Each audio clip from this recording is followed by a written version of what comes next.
या देवी सर्वभूतेषु मातृरूपेण संस्थिता नमस्तस्यै नमस्तस्यै नमस्तस्यै नमो नमः। या देवी सर्वभूतेषु शक्तिरूपेण संस्थिता नमस्तस्यै नमस्तस्यै नमस्तस्यै नमो नमः। श्री रामचरितमानस में पूज्यपाद गोस्वामी तुलसीदास जी महाराज ने प्रथम सोपान बाल कांड के अंतर्गत 188वां दोहा जो है,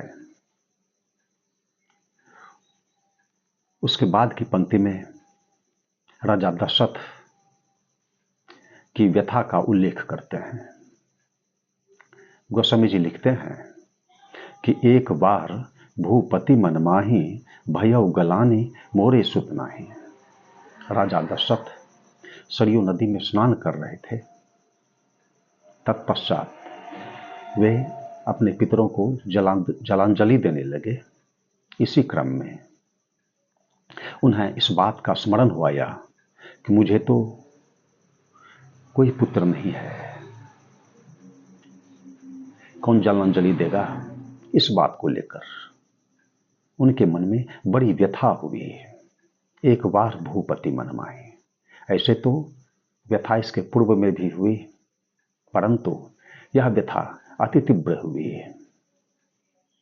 एक बार भूपति मन माही भयउ गलानी, क्यों तो मोरे सुत नाही, मुझे सुत नहीं है, मुझे पुत्र नहीं है। इस बात की ग्लानि हुई और उसके बाद वे तुरंत गुरु वशिष्ठ के पास गए। यह उल्लेख है, पुत्र का भी बड़ा महत्व बताया जाता है।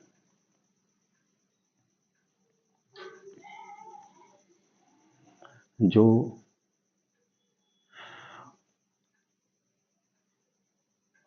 अपुत्रस्य सद्गति नास्ति, जिसे पुत्र नहीं है उसे सद्गति नहीं होती है,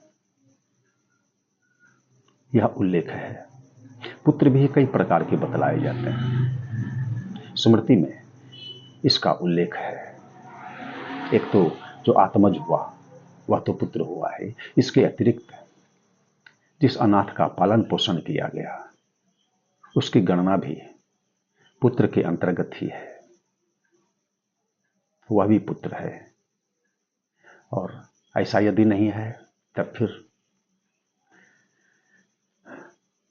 बहुत लोगों के लिए सार्वजनिक बाग लगवाना, कुएं खोदवाना, तालाब खोदवाना, सदग्रंथ लिखना, यहां तक कि यदि कोई अपना शिष्य है तो वह भी पुत्र ही है। इस तरह से उल्लेख है। लेकिन पुत्र नहीं है तो उस समय दुख, व्यथा, और यदि हो भी गया तो इस बात की गारंटी नहीं है कि पुत्र से सुख ही हो जाएगा।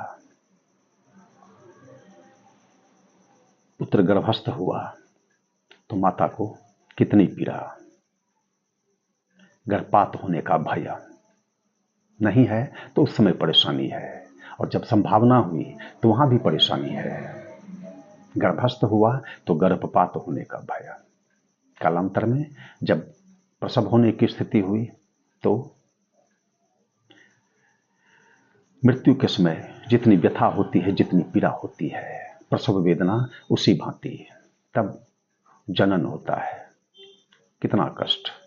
फिर उसके बाद ग्रह बाधा है, पिशाच बाधा है, कालांतर में भी परेशानी है। बच्चा बड़ा हुआ, उपनयन संस्कार हुआ, लेकिन मूढ़ ही रह गया तो वहां भी दुख है। पंडित हो गया, विवाह नहीं किया तो वहां भी दुख है। इस तरह से दुख ही दुख है। लेकिन क्या किया जाए, यह व्यवस्था है और एक आश्रय है कालांतर में, बूढ़े की लाठी, इसलिए उसका महत्व भी है। इसलिए लोग ऐसा चाहते हैं। एक लौकिक धारणा है। श्रीमद् वाल्मीकि रामायण में उल्लेख है कि राजा दशरथ की आयु लगभग 60,000 वर्षों की हो चुकी थी और उस समय तक इन्हें पुत्र रत्न की प्राप्ति नहीं हुई थी। इन्होंने अपने सुयोग्य मंत्री सुमंत्र जी को बुलाया और कहा कि हे मुनिवर, आप जाएं और जो यहाँ के गुरुजन हैं और हमारे पुरोहित हैं, उन सबों को आप शीघ्र बुला कर ले आए। ये गए, इन्होंने सबों को बुलाया और तब वशिष्ठ मुनि, वामदेव मुनि, जाबाली, कश्यप, ये सब मुनि आए। इन सबों का राजा दशरथ ने आतिथ्य किया।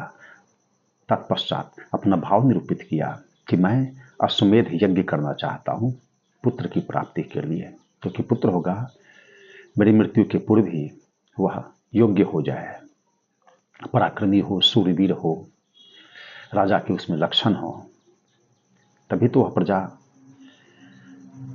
का पालन कर सकेगा। इसलिए इसका होना आवश्यक है। मैं अश्वमेध यज्ञ करना चाहता हूं। इस बात से जो पुरोहित थे और ब्राह्मण थे सब सहमत हुए, सबों को प्रसन्नता हुई। राजा ऐसा चाहते हैं। यज्ञ सामग्री का संचय किया गया और इस बात की जानकारी जब रानियों को दी गई तो रानियां भी प्रसन्न हुई। पुत्र को प्राप्ति करने के लिए राजा दशरथ को भी कितना कष्ट हुआ। सैकड़ों स्त्रियां उनकी थी, एक दो नहीं, सैकड़ों। 3 प्रमुख थी, परंतु वह संख्या सैकड़ों में थी। और ऐसा करने का प्रयोजन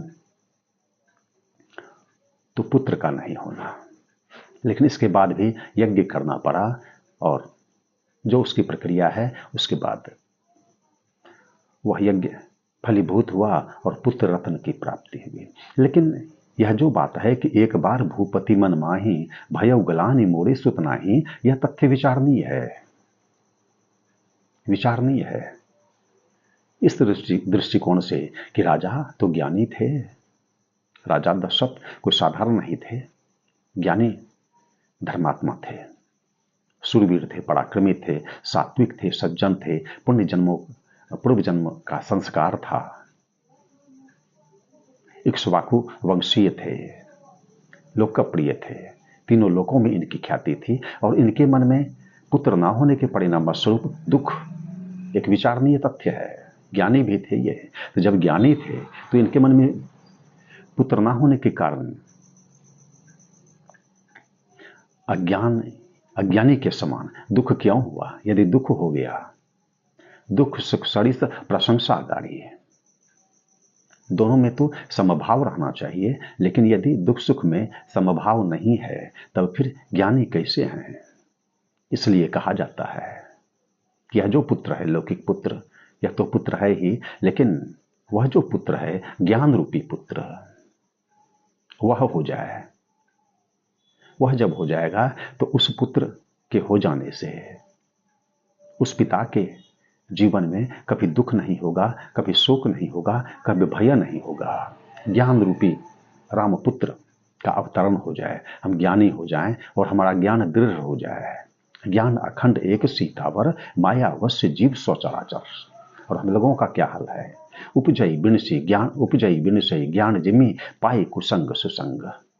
हम लोगों की यही स्थिति है। तो हम लोगों को ज्ञान हो और ज्ञान की दृढ़ता हो जाए और इस पुत्र रत्न की प्राप्ति हो जाए, तब हम लोग भय शोक और ग्लानि से निवृत्त हो सकेंगे। तो आज इस संदर्भ में इतना ही। सीताराम सीताराम सीताराम जय सीताराम सीताराम सीताराम सीताराम जय सीताराम सीताराम सीताराम सीताराम सीताराम सीताराम सीताराम सीताराम सीताराम सीताराम सीताराम सीताराम जय सीताराम सीताराम सीताराम सीताराम जय सीताराम। धर्म की जय हो, अधर्म का नाश हो, प्राणियों में सद्भावना हो, विश्व का कल्याण हो। हर हर महादेव।